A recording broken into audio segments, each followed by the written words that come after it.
We're back with Dr. Wells, and today we're going to talk about the proposed reduction list that will be finalized this Wednesday at the Marshfield School Board meeting. Dr. Wells, can you tell us again how you got to this point with the reduction list? Certainly. Each time that the district has gone out for an operational levy, at least for the past several times I've been told, they've put together in advance the proposed reduction list. And they did that for actually three primary reasons.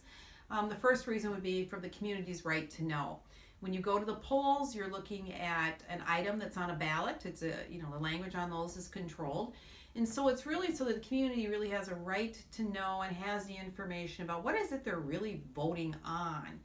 So the district has this proposed reductions list, and it's posted on our website. Not only are the reductions listed, but we've also added a column that really talks about what does that mean, and then more importantly, what would be the impact to students. Again, so that it's more knowledge for the community to know what would be missing if in fact we're not successful.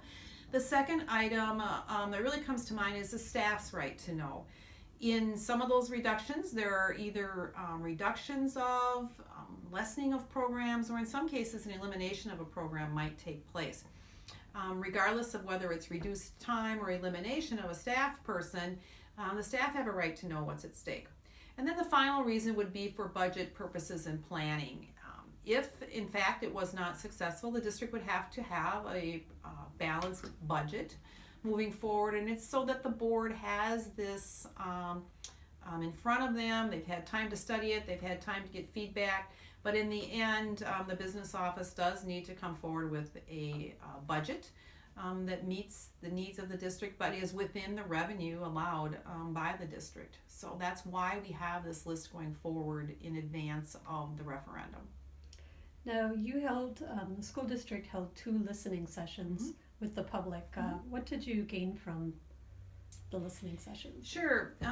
Well, we had some feedback, which is very valuable. There was feedback about the school social work position. We have 2 school social work positions. One has been listed on there for elimination, should we not be successful. Now, those school social work positions are very valuable to the district, but when administration and all the staff and everybody put in their ideas, and you can watch this process. There's a video of Pat Saucerman, the business manager, explaining the process on our district website. Anyway, at any rate, when the list was put together, there was a social work position, and we've had several comments. There was a half dozen comments or so about the school social work position during these listening sessions, and some others at a previous board meeting. We also heard some feedback about the gifted and talented coordinator, the position there that exists within the district. There is one of those positions to serve our entire district, and so we had some feedback about that position. We also had some feedback about the library media services specialist position. Again, there is one library media services specialist in our district, and we had some feedback about that position. We had there was a person who came forward to say they moved here because of the quality of the schools, and they feel that without the quality of the schools, there is less of an attraction, but we do need that attraction here.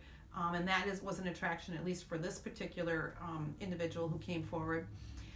There was some request, or I think a statement more, to get more information out to the public, that the information that was presented at the listening sessions is very valuable, and it has since then been posted on our website.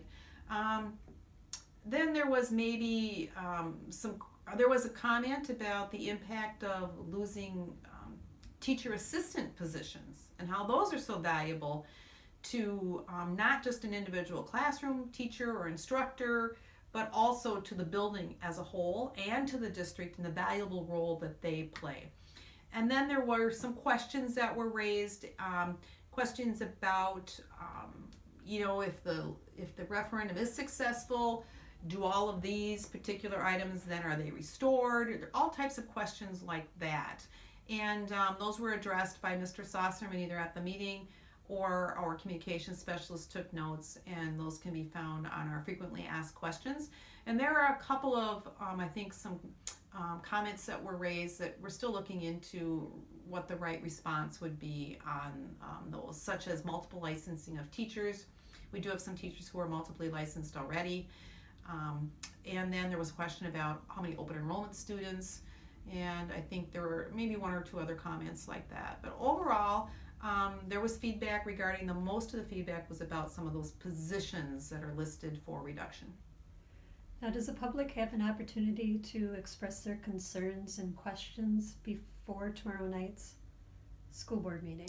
Yes, obviously there is a school board meeting tomorrow night, and if someone would like to come and address the school board regarding that proposed reductions list, it is an item on the agenda for tomorrow evening. So if they would care to, when the meeting starts at 7:30, shortly after roll call, Pledge of Allegiance, those types of things, there is an opportunity for those who have signed in advance to again address the board about something that might be on that reduction list that they would have, a concern about. It will be discussed at the Finance Committee meeting, which is earlier than the school board meeting. So the board will have the committee members, I should correct myself, the committee members will have some discussion about that list at the Finance Committee, which does take place before the regular Board of Education meeting, and of course is posted. So the board is proposed to take action on those items tomorrow evening. Thank you, Dr. Wells. You're welcome.